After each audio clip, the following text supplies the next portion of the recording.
Welcome to another video, and a much needed cooking video. I have stopped doing cooking videos for a few weeks, but I am back with 3 recipes today. The first one doesn't really count, it's very simple and basic, but it is soup season now. So I have a soup recipe for you today. It's super easy.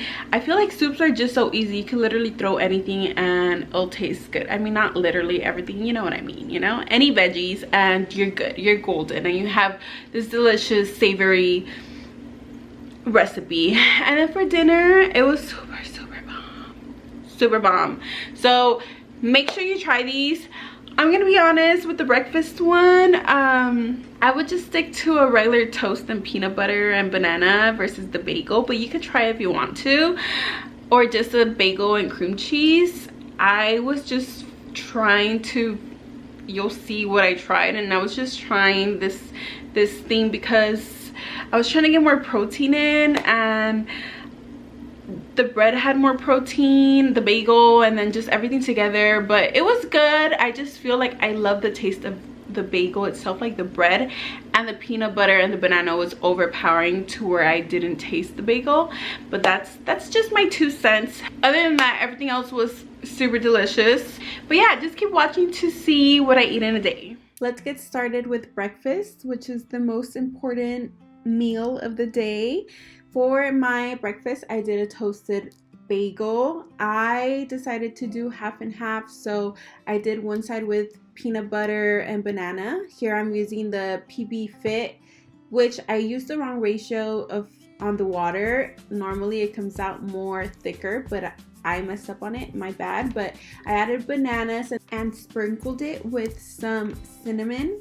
You don't want to skip out on this step. I feel like it's the perfect match. Then on the other toast, I did cream cheese because it was my first time trying this, so I wanted to make sure that I at least had one good toast or a toasted bagel. Alex had peanut butter and jelly, and then he mixed his bagel, which he's weird, I don't know, that's my fiance, but pretty good. I think next time I would just go with the regular toast though.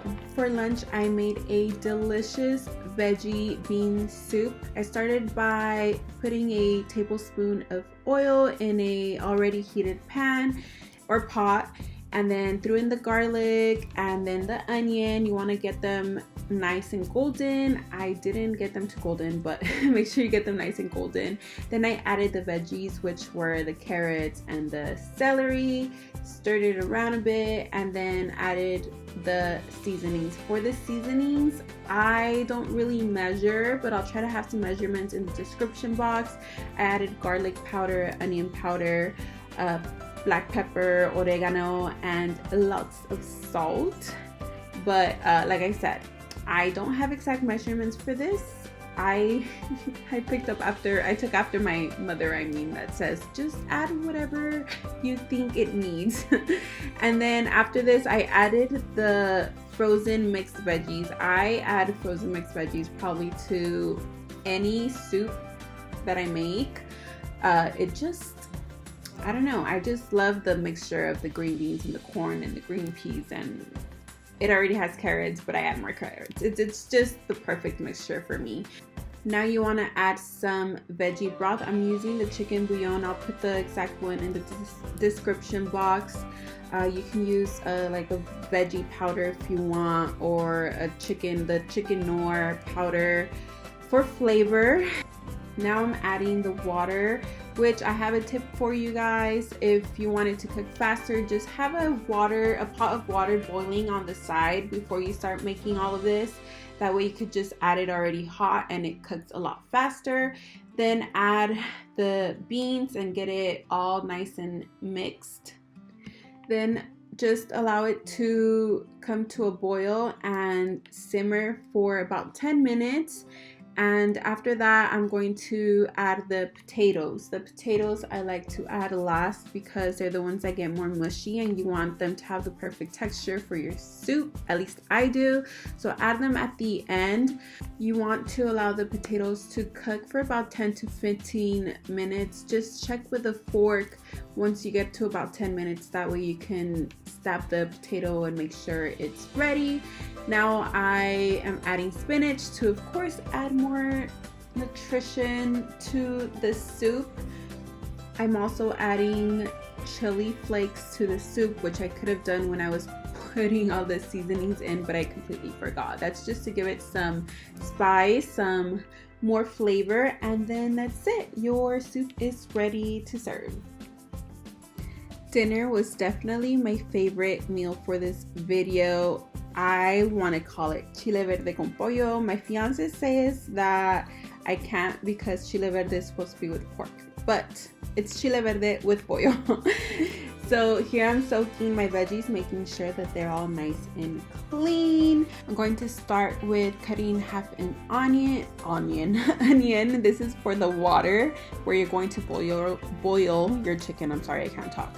This is where you're going to boil your chicken. Onion gives it some nice flavor, and then make sure to add some salt. You want to also have some boiling water for the tomatillos, which will be used for the chile verde, for the salsa. I'm also roasting my peppers so they get nice and toasty from all sides. Once they are ready, you can add them in the blender with your boiled tomatillos. Then add your garlic, your onion, your chicken broth, which I took from the cooked chicken, and some chicken noir for more flavor, some cilantro, and that's it. You blend it and the salsa is ready to go for your meal. Then I made some rice for the side. For the rice, how many ever cups of rice you use, just make sure you double the amount in water. So for example, I used, I think, 2 cups of rice, so I did 4 cups of water. Then I like to add green peas and some corn, the chicken noir powder, some salt. I also like to dice up some jalapenos, which are the ones that come in the cans already, soaked in vinegar, I believe, and then just mix it around.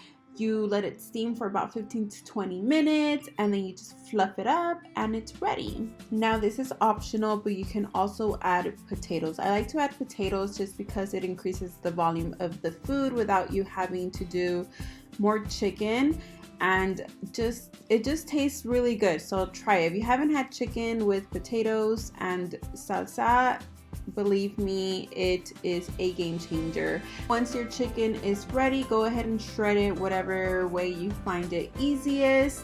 For the green bell peppers, I didn't show you me cutting them, but here they are already in the pan, and I just add the chicken to them, and then I add some salt. I mix it around and I pour in the salsa.